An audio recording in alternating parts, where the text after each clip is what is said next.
Hello, আসসালামু আলাইকুম। কি অবস্থা সবার? কেমন আছো সবাই? আজকে আমি তোমাদেরকে ঢেঁকি শাক রান্না করে দেখাবো। অনেকেই হয়তো আর নামও শুনেনি বা এটা কখনো যে খাওয়া যায় সেটাও জানো এগুলো না। কিন্তু এক ধরনের ফার্ন জাতীয় উদ্ভিদ যেগুলো রাস্তার পাশে আগাছা হিসেবে পড়েই থাকে, কেউ কখনো এগুলো খায় না বা জানেই তো না এগুলো যে খাওয়া যায়। আমার এক বরিশালের ভাবির কাছ থেকে আমি এই রেসিপিটা জেনে নিয়েছিলাম। এর আগে আমি এইটা কখনোই জানতাম না। এই ঢেঁকি শাক রান্না করার জন্য আমাদের লাগবে এই ঢেঁকি শাকের নরম যে আগার অংশটা ওইটাই লাগবে। শক্ত অংশ দিয়ে কিন্তু এটা রান্না করলে একদমই মজা লাগবে। আমাদের এই কুমিল্লার অঞ্চলে এই ঢেঁকি শাক যে খাওয়া যায় অনেকেই জানে না, কিন্তু এটা কিন্তু পাহাড়ি অঞ্চলে বা বরিশালের দিকে কিন্তু এটা খুবই জনপ্রিয় একটা শাক। এই শাকগুলো রান্না করার জন্য আমি এগুলাকে ছোট ছোট করে কুচি করে কেটে তারপর এর সাথে আমি কাঁঠালের বিচি কুচি করে নিয়েছি, এর সাথে আলু দিয়ে কুচি করে নিয়ে তারপরে এগুলোকে ভালো করে ধুয়ে নিয়েছি। দেখতে পাচ্ছেন আজকে আমি ঢেঁকি শাক দিয়ে শীতল দিয়ে এটা রান্না করে আপনাদেরকে দেখাবো।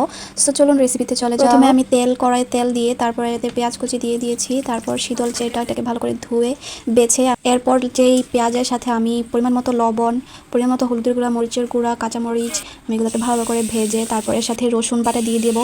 তারপর এটাকে ভালো করে কষিয়ে নিতে হবে। তারপর আমি যে সিঁদুরগুলো এগুলো দিয়ে দিচ্ছি। এটা দেওয়ার পর যে এতটা স্মেল, মানে কি বলবো, যারা শুটকি লাভার তারা কিন্তু একদম পাগল হয়ে যাবে। পেঁয়াজটাকে ভালো করে কষিয়ে নিয়ে আমি এর সাথে ঢেঁকি শাকগুলো দিয়ে মিশিয়ে তারপরে ভালো করে শাকগুলোকে সেদ্ধ করে নিতে হবে। এর সাথে আলু রয়েছে, তারপর কাঁঠালের বিচি রয়েছে, এগুলাও কিন্তু খুবই মজাদার। এটার সাথে দিলে এটার টেস্ট আরও দ্বিগুণ। তারপর আমি এর সাথে পানি দিয়ে ভালো করে এটাকে সেদ্ধ করে নিয়েছি। তারপর যদি লবণ, হলুদ, মরিচ কিছু লাগে তারপর আমি এর সাথে দিয়ে চেক করে ভালো করে তারপর আমি তরকারিটা তুলে নিয়েছি, এই যে দেখতে পাচ্ছেন। তারপর আমি গরম গরম ভাত নিয়ে বসে গেছি এটা দিয়ে খাওয়ার জন্য। এতটাই স্মেল, এতটাই সুন্দর ঘ্রাণ বের হচ্ছিল, কি বলবো, আমার তর্স হইতেছিল। যাদের বাড়ি কুমিল্লা তারা কি এই রেসিপিটা কখনো ট্রাই করেছেন? আমাকে কিন্তু অবশ্যই কমেন্ট করে জানাবেন, নাকি আজকেই প্রথম দেখলেন। যারা এই প্রথম দেখলেন তারা কিন্তু অবশ্যই একবার হলো এই রেসিপিটা ট্রাই করবেন। আজকে এই পর্যন্ত, সবাই ভালো থাকবেন। আল্লাহ হাফেজ।